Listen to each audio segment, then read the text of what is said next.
Okay.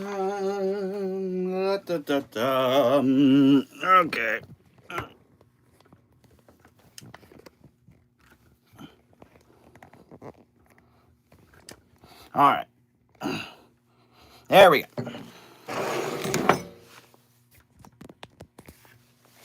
Okay. All right.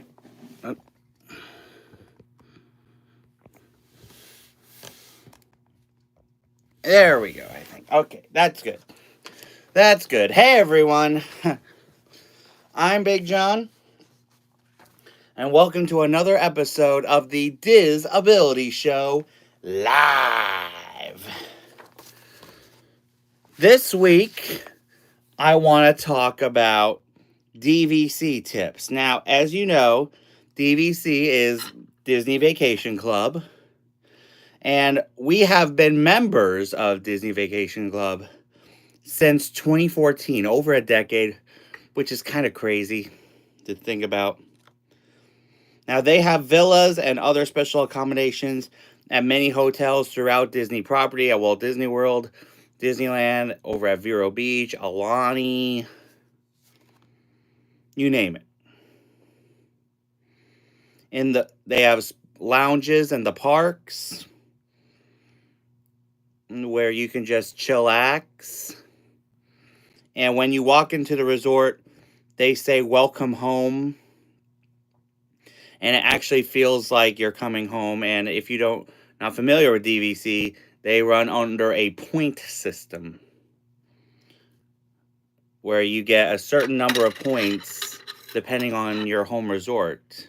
At least that's what I'm pretty sure that's how it works. Now, points will vary depending on where you stay, and most importantly, when you stay.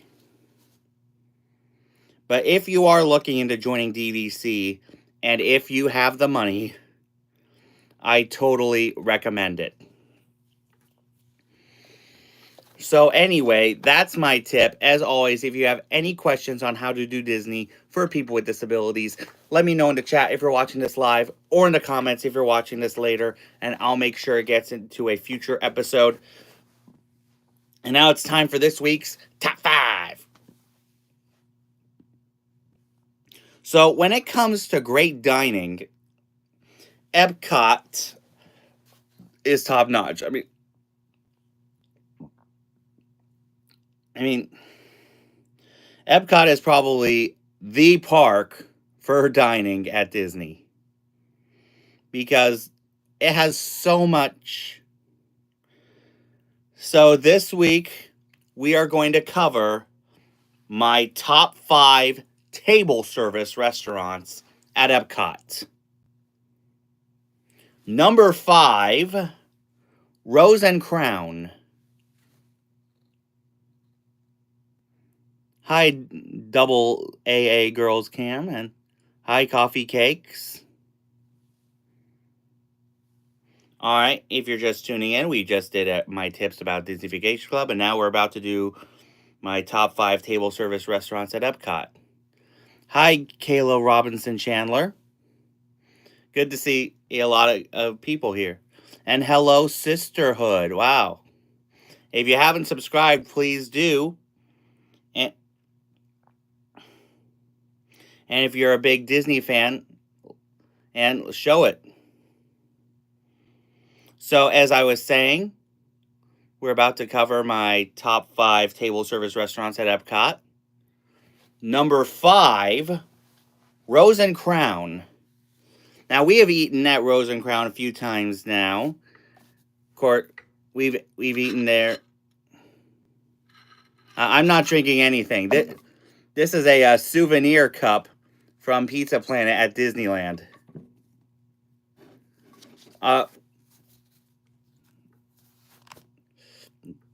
Double A Girls Camo. We are discussing Disney.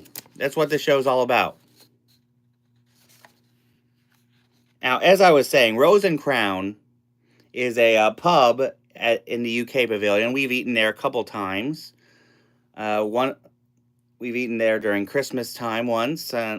I don't really want to discuss that. but we've eaten there a couple times as part of a fireworks package, which is great because not only do you get a great meal, you also get a great view of the fireworks, which is awesome. We did once for when it was Epcot Forever, and I am in the good old US of A.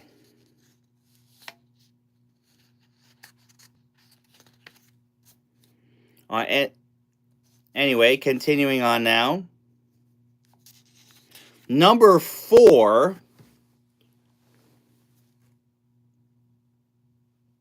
I'm not falling for that. I can see behind me. There is no cockroach behind me.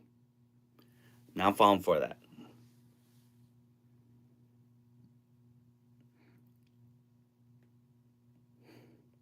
As I was saying, if you're just tuning in, we are going over my top 5 table service restaurants at Epcot. Number 5 was Rose and Crown. Number 4, the Coral Reef. Now, this is a restaurant that's in the same building as the Seas with Nemo and Friends, and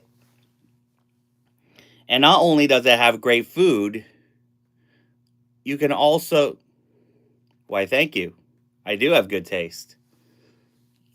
Not only do you get great food at Coral Reef, but you also get to eat next to this ginormous tank, the same tank that the entire building has.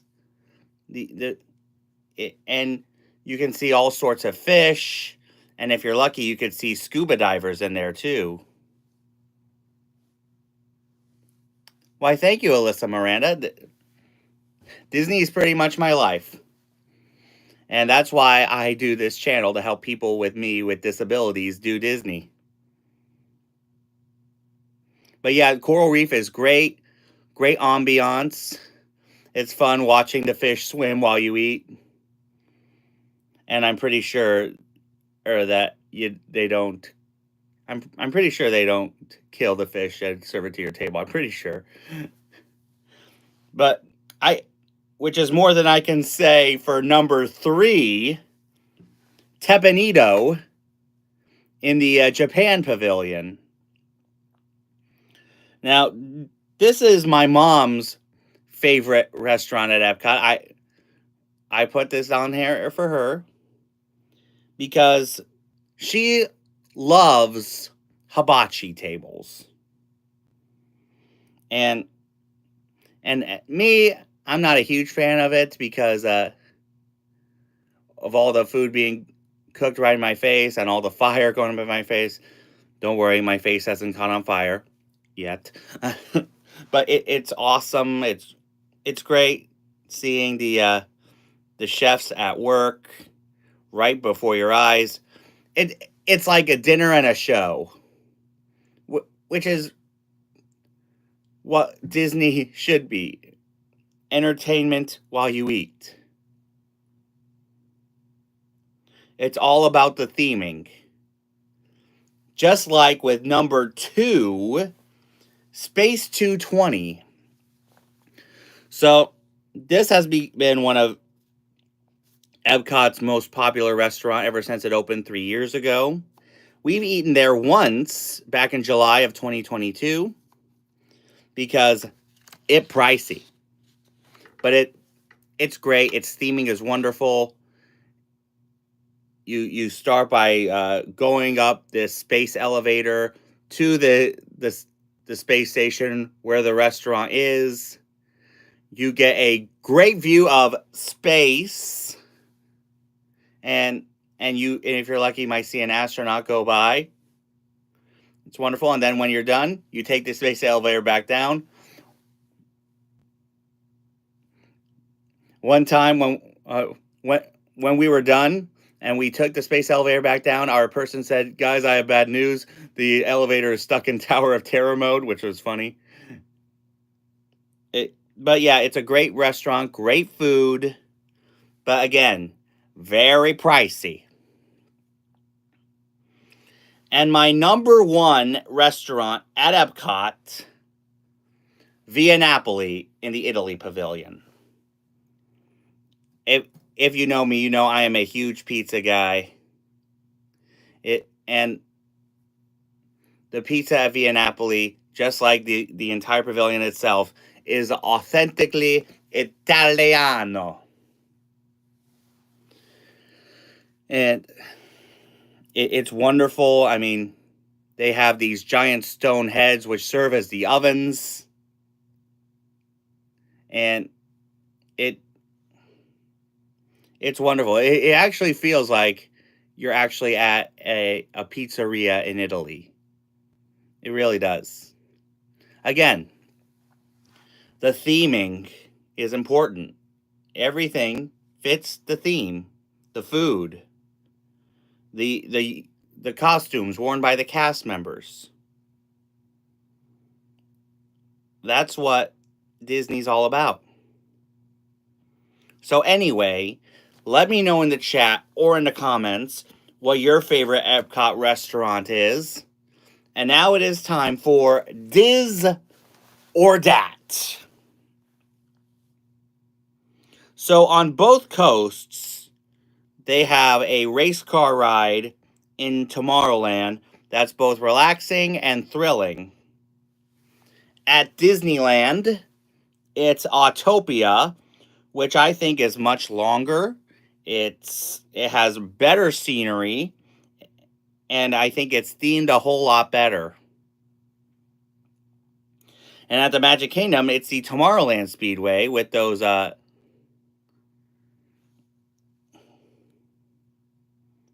oil-powered cars, which is pretty much themed as exactly as Speedway. Because when it first opened, it was Grand Prix Raceway, and now it's just Tomorrowland Speedway. And for a while, it was the Indy Speedway. So let me know in the chat or in the comments which race car ride you prefer, Diz, Autopia, or Dat, Tomorrowland Speedway. And now it's trivia time! Alright, last week we asked what city does The Princess and the Frog take place? One of our viewers last week, Tyler Durden, gave us the correct answer, New Orleans. And now here is this week's trivia time question. Now this should be easy for most of you.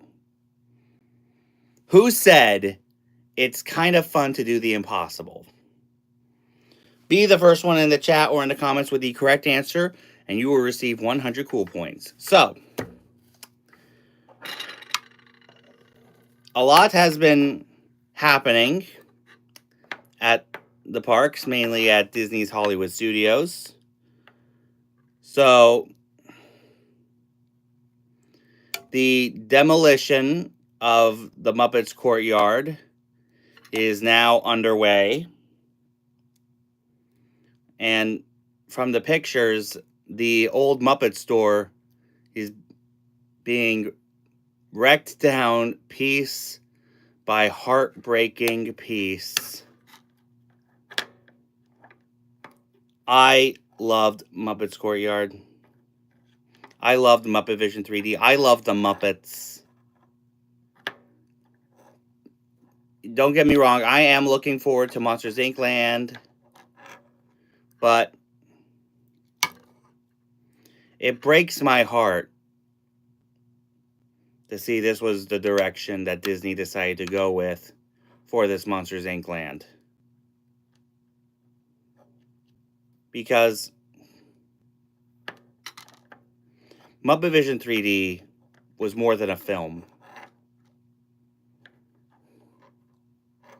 It was an escape from reality.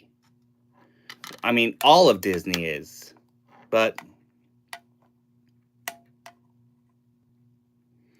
Muppet Vision 3D is actually felt like an episode of The Muppet Show minus the 70s guest stars.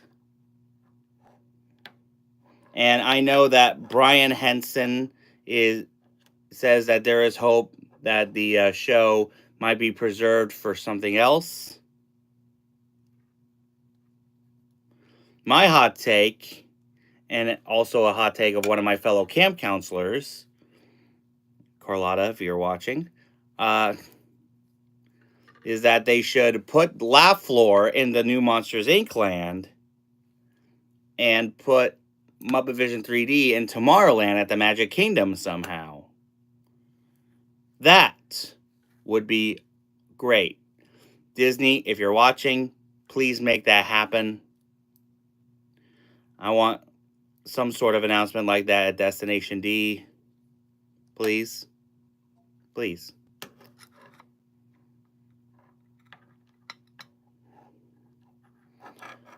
So anyway, that's our show. As I said, if you have any questions,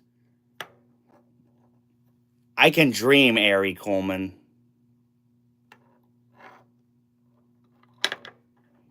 So anyway, that's our show. Hi, Allison Boucher. As I said, if you have any questions on how to do Disney for people with disabilities, let me know in the chat if you're watching this live, or in the comments if you're watching this later, and I'll make sure it gets into a future episode.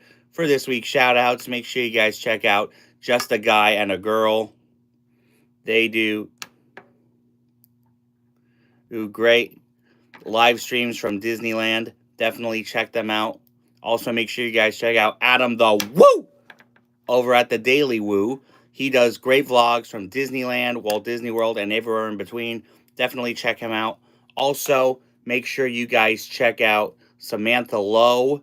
She does great live streams, and I'm sure once Food and Wine starts, she'll be doing great Eat to the Beat live streams. So definitely check her out. Also, make sure you guys check out Tamia over at Tamia Smiles. She does great vlogs on both her YouTube and her Instagram. Definitely check her out as well. If you haven't subscribed here yet to the Big John Network, what in the Walt Disney World are you waiting for? And ding the bell for notifications so you never miss a second of the fun. And until next time, may the mouse be with you.